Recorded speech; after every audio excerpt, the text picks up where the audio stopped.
You know, it's interesting to me. I was just looking at some recent data that's showing that the number of transactions that are falling apart during escrow Mm.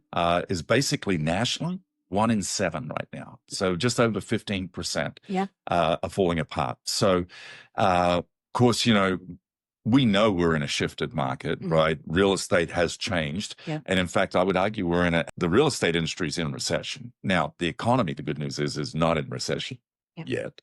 However, we wrote a book last time we had this, right? And that book is called Shift. Yep.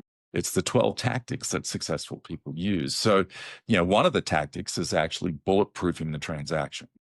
Now, if we think about why do you think a lot of these transactions are falling apart? Yeah.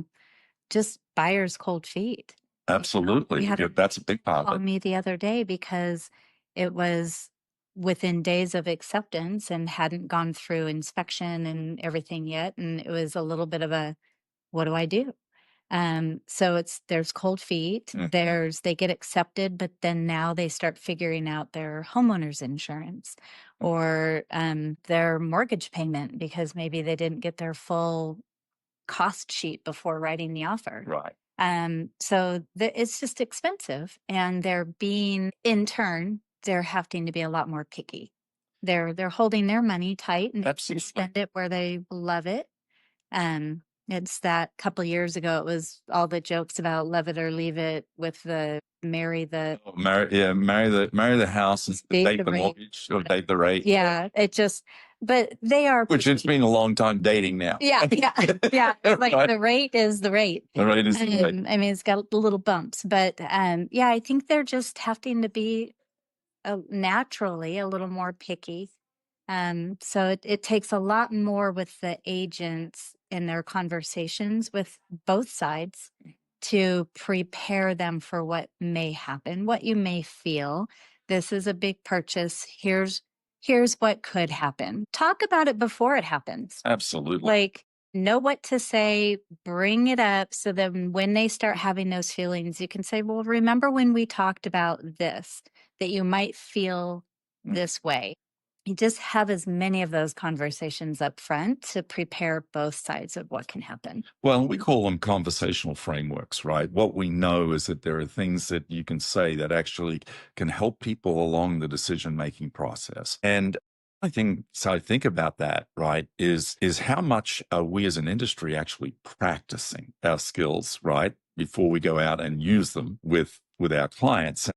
It reminds me of a saying that I've always sort of really liked, and the saying is simply this: amateurs practice to get it right, professionals practice to never get it wrong. And the question we have to ask is, how are we playing? Are we playing as professionals or are we playing as amateurs? So are we practicing? And oh, by the way, does the environment we operate in support that, right? Yeah. And I think some people, agent wise, they might be on an island.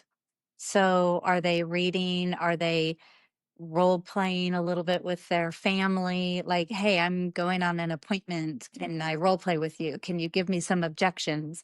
Or are they in a collaborative environment where they can talk about it freely with their peers and other agents on what they're experiencing and give each other that feedback? Yeah. But yeah, you've got to practice it before you practice it on the client. Well, and as I said, right, I mean, your environment needs to support your goals. Mm-hmm. So what you don't want to do is say, I want a collaborative environment where I get to practice, I have accountability with my peers, we get to hone each other's skills, and to be in a place that doesn't really allow that. Right. Because now it's friction, and friction doesn't work. Right. You need to be in alignment with where you want to go.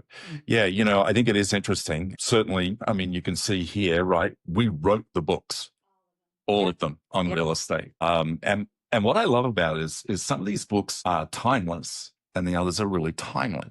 Right. So you take the Millionaire Real Estate Agent. I mean, this is built on the models of top producing realtors nationwide. Yeah. They're broker agnostic in terms of they were from all different companies. Yes. And that data, by the way, written back in 2001, is still pertinent today. So it's timeless. Yeah. And then you have things like shift, right? Which become really important in a market like we're in today. Yeah. Right. Where things are shifting. What worked 5 years ago isn't working today. Mhm. Yeah. And so the question then is what do I need to be doing differently? Right. Yeah. And where am I going to get that information? Right. Yeah. And the tactics that stand out in that one with seller pricing discussions, staging, presentation, I mean, they're all super relevant today. Yeah. Absolutely. Yeah. Yeah. No, I think following something like shift, it gives you the steps and the confidence to Mhm. navigate this market. Yeah. I agree.